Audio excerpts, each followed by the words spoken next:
Grazie, Presidente. So, the EU solution to the war in Ukraine is more war. Pile in the weapons, splurge on militarism, threaten to engage in all-out economic and financial war against Russia. So the same things you were doing already and expecting a different result. The true definition of madness.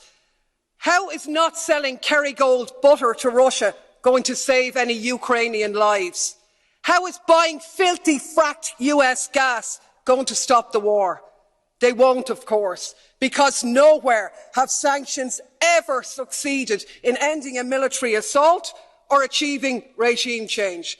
But what they have done is unleash economic devastation, this time round which will be paid for by the people of Russia, including those out protesting against the war, and increasingly being paid for by the citizens of Europe, facing massive energy price hikes, inflation and a catastrophic decline in their living standards. Talk about shooting ourselves in the foot. And of course this moral outrage at Russia's illegal war, which has sparked this lunacy, is in sharp contrast to the lack of any such scruples in terms of the illegal US wars in Iraq or Afghanistan, which we not only didn't condemn, but we actually joined in and continue to do business with them all the way. No such scruples about Saudi Arabia's genocide in Yemen.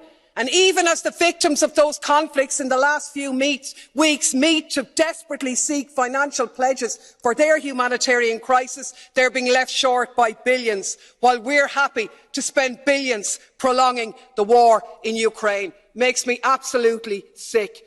7 weeks ago, German's Chancellor Schulz correctly said, peace in Europe cannot be won against Russia. But that's exactly what we're doing. Yes, Russia bears responsibility for this conflict. Of course they do.